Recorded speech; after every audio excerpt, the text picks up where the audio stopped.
এলে আমি কি করব বল? ওকে ভালো রাখতে গিয়ে আমি বাড়ি ছেড়ে চলে যাবো? সেটা তোর আগে ভাবা উচিত ছিল মেজদা, তাই না? উজ্জয়িনী তোকে বিয়ে করেছে বলে ওর কেরিয়ার নিশ্চয়ই বিসর্জন দিতে পারে না। আর আর দিলে চলবি বা কি করে, তাই না? তুই তো কিছু করিস না। কি বলছো কি তুমি? চুপ করো। আলো, আমাদের মাঝখানে কথা বলতে এসো না প্লিজ। আমি আর মেজদা কথা বলছি, বলতে দাও। চুপ করে থাকিস না, বল। এড়িয়ে যাস না, উত্তর দে। এত সুবিধাবাদী হলে হয় না মেজদা। তুই যে উজ্জয়িনী সেনের সঙ্গে আজকে ব্যবহারটা করলি, সেটা একজন টিপিক্যাল হাজবেন্ড তার ওয়াইফের সঙ্গে করে। আর সেটা মেনটেন করতে হলে বউকে বাড়িতে বসে খাওয়াতে হয়, পড়াতে হয় এবং তার সেবা যত্নগুলো ভোগ করতে হয়। সেটা তোর পক্ষে সম্ভব নয়। তুই তো মুখে মুখে বড় বড় কথা বলিস, তাই কথাগুলো বলতে বাধ্য হলাম আমি।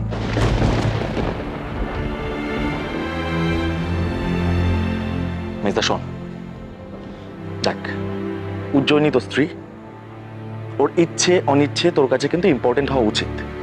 এটা মাথায় রাখ।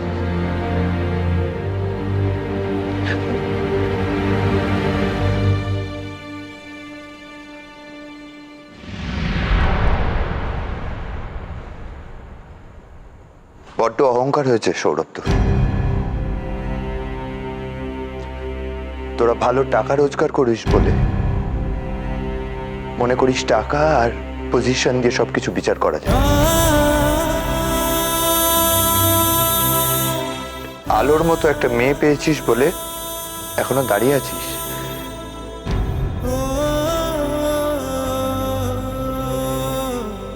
আর আজকে আমায় কি কি বললি একবার ভেবে দেখিস।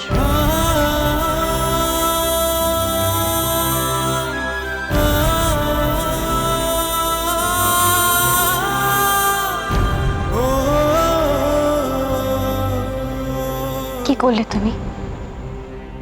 কি করলে এটা?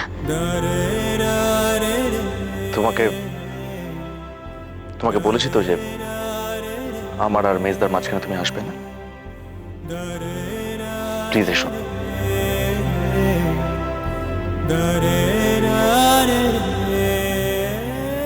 আমি বুঝে নেব।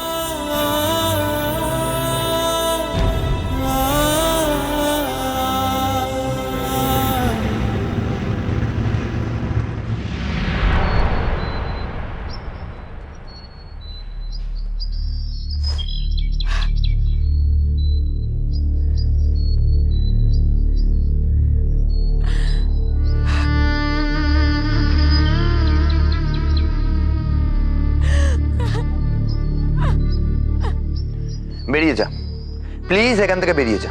তুই তো বিদেশ গেছিলি, আমাকে ছাড়া ছিলি, ভালোই ছিলি, আবার কেন এলি আমার জীবনটা আবার ঘেঁটে দিতে?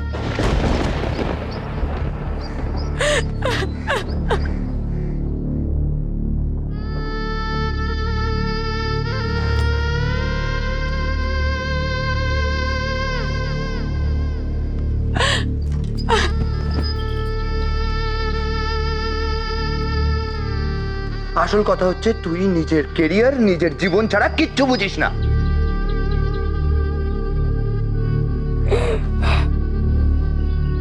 I don't believe this. Saugata Saugata আমাকে এইভাবে কথা শোনালো, এইভাবে কেন গেলাম আমি মৈত্র বাড়িতে? মামা ঠিকই বলেছিল।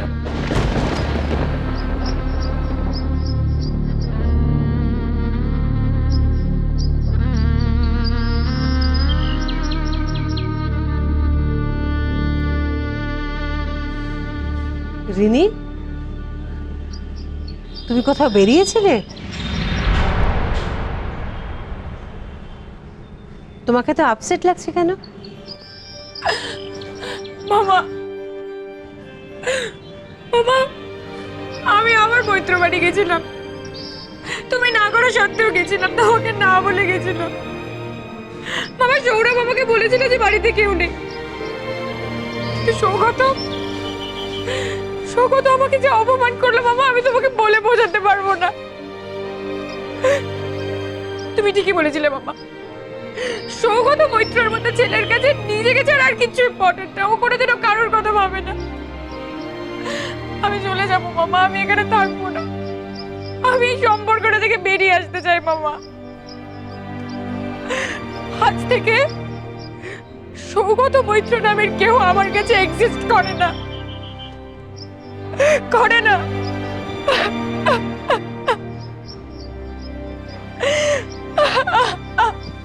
মামা,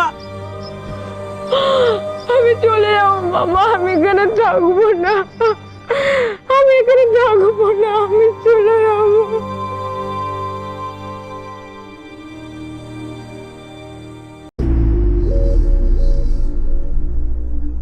উজ্জয়িনী তোকে বিয়ে করেছে বলে ওর কেরিয়ার নিশ্চয় বিসর্জন দিতে পারে না। আর আর দিলে চলবি বা কি করে, তাই না? তুই তো কিছু করিস না। এত সুবিধাবাদী হলে হয় না মেজদা। তুই যে উজ্জয়িনী সেনের সঙ্গে আজকে ব্যবহারটা করলি, সেটা একজন টিপিক্যাল হাজবেন্ড তার ওয়াইফের সঙ্গে করে। আর সেটা মেনটেন করতে হলে বউকে বাড়িতে বসে খাওয়াতে হয়, পড়াতে হয় এবং তার সেবা যত্নগুলো ভোগ করতে হয়। সেটা তোর পক্ষে সম্ভব নয়। আজকে আমায় কি কি বললি একবার ভেবে দেখিস।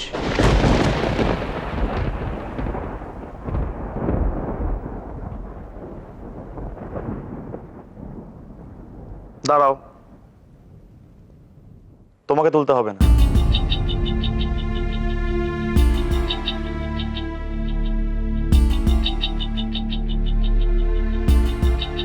কি শুরু করেছো বলতো তুমি? সারাক্ষণ গায়ে ওপর নিচ করবে। একটা বিপদ না বাঁধে তোমার শান্তি নেই না? এমনিতেই তো বাড়িতে অশান্তি শেষ নেই, তার উপর আর একটা বিপদ তুমি বাঁধাবে। অদ্ভুত। চুপ করে বসো এখানে, চুপ করে বসো। আমি আর জাস্ট নিতে পারছি না আলো, জাস্ট নিতে পারছি না। রাগটা কার ওপর দেখাচ্ছ? নিজের ওপর না আমার ওপর? আলো, আমি যা করেছি বেশ করেছি। তুমি এর মধ্যে কোনো জ্ঞান দেবার চেষ্টা করবে না। আমি তোমাকে জ্ঞান দেবো তাহলেই হয়েছে। চেঁচিয়ে এখন বাড়ি মাত করবে, রাগ তো সব সময় টুঙ্গি। তুমি এই কথাগুলো কেন বলছো, কি ভেবেছো আমি বুঝতে পারছি। আমি মেজদাকে মুখের ওপর কথাগুলো শুনিয়েছি বলে বলছো তো? সৌরভ, সত্যিটা এভাবে শোনানো যায় না। মেজদার মনের অবস্থাটা তুমি বুঝতেই চাইছো। মেজদা উজ্জয়িনীকে ভালোবাসেন, এতটাই ভালোবাসেন যে ওর ওপর আশাটাও বেশি করেন।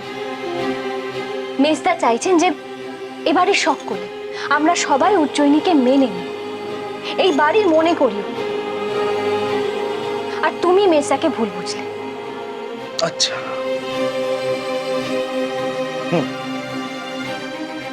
উজ্জয়িনী যে অন্য ধরনের মেয়ে সেটা তো তোমার মেজদা জানতো না?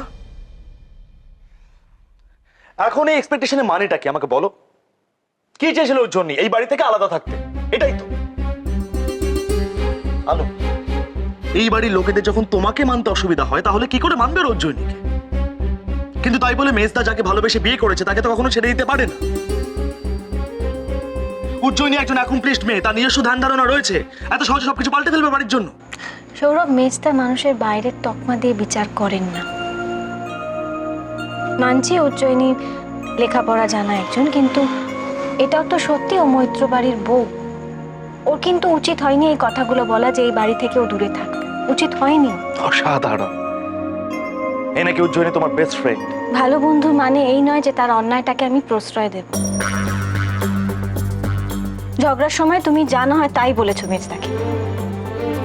তার টাকা পয়সা নিয়ে, তার রোজগার নিয়ে তাকে তুমি খোটা দিয়েছো। অন্যায় করেছো তুমি, অন্যায় করেছো সৌরভ। লজ্জায় আমার মাথা হেট হয়ে যাচ্ছে। আলো, তুমি কিন্তু খুব ভালো করে জানো আমি কি মিন করে কথাগুলো বলেছিলাম। খুব ভালো করে জানো তুমি। আমি মেজদাকে এটাই বোঝাবার চেষ্টা করেছিলাম যে আজকালকার দিনে এটা এক্সপেক্ট করা ভুল। একজন সাকসেসফুল লয়ার, এত সাকসেসফুল লয়ার, এই বাড়ি ভাবধারার সঙ্গে মানিয়ে নিতে গিয়ে তার সমস্ত কাজকর্ম ছেড়ে দিয়ে ঘোমটা টেনে সবার সেবা করবে। মেজদা মুখে মুখে বড় বড় কথা বলে, কিন্তু মনের দিক থেকে একজন মৈত্র বাড়ির ছেলে, আর কিচ্ছু না। আজ আমি এত মানিয়ে চলি বলে,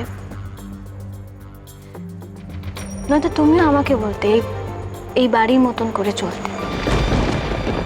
ভেতরে ভেতরে না তোমার সকলে এই বাড়িরই ছেলে।